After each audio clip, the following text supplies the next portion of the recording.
So on today's try to finish something, I'm sorry, I got this package in and I'm dying to know what's in it. Ooh, look, the new Moff Gideon figure. So I've been getting these disapproving looks from my wife as she's been watching the channel lately. The channel's going great, but sure is a lot of nerdy stuff going on.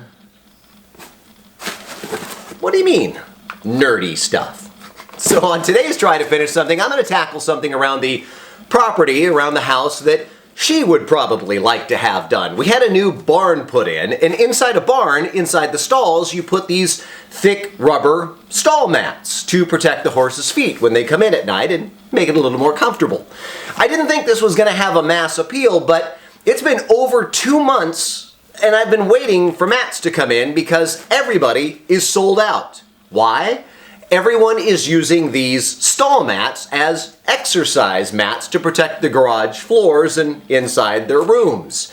So on today's try to finish something, I'm going to show you how to properly cut exercise mats or stall mats. And I'll even show you how to sharpen a blade or a knife. Huh? That's a little less nerdy. And that's on today's try to finish something.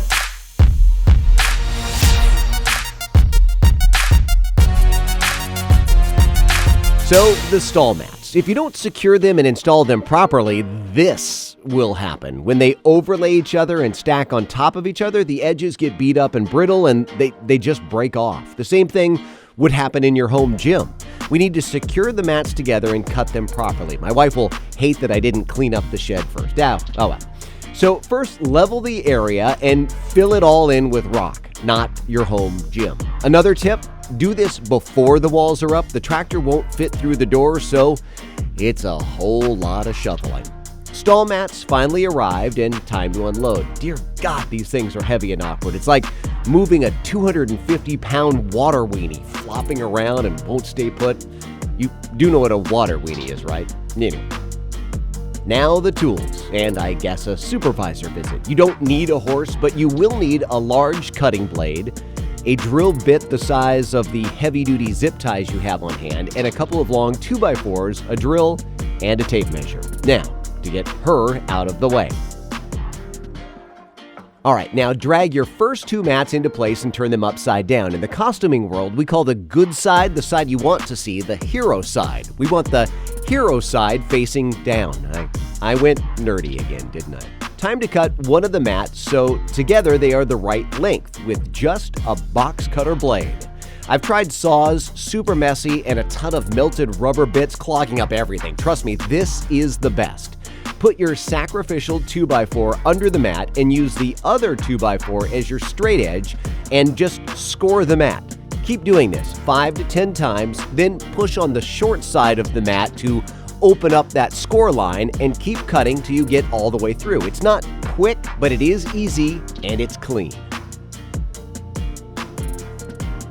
Time to create a hole alignment jig or a template. I'm measuring every 6 inches and will mark on the board my outside edge and the end and then drill my holes. It's important to mark the edge and the end because you will see we will drill out one side, and for the adjoining mat, we will flip the jig over so that everything aligns perfectly.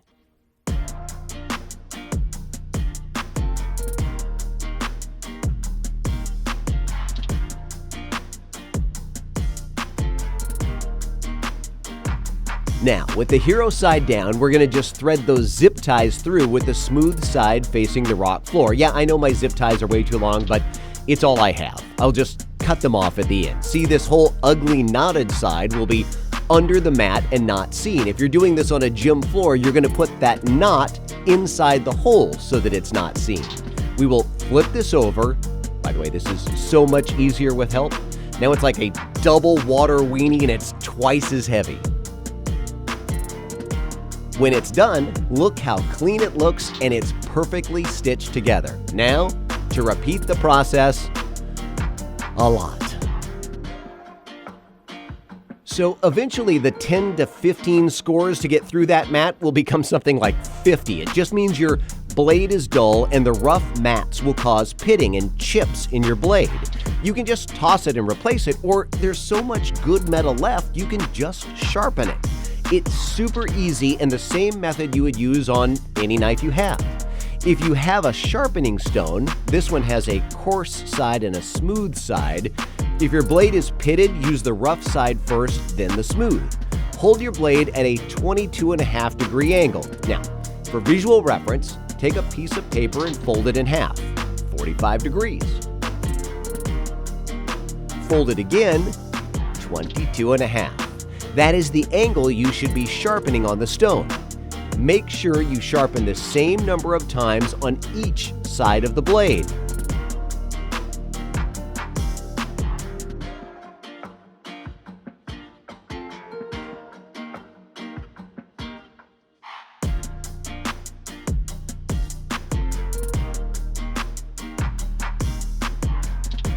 That blade is sharp, and it's going to save you money. And now you're back to cutting right through that mat.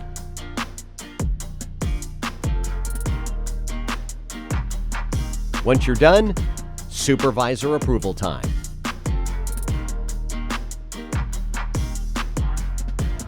And now, she won't leave. I'm not done, unfortunately. I have 2 stalls in here and I have to repeat everything. I won't bore you with that. I will just magically show you the finished project. And she's back in there. A few shavings inside, and the other side is done too. Thank you very much for watching. As always, if you liked it, please subscribe. If you didn't, how couldn't you? Look at her. She's super friendly and nice. That's just mean. Join me next time as we try to finish something.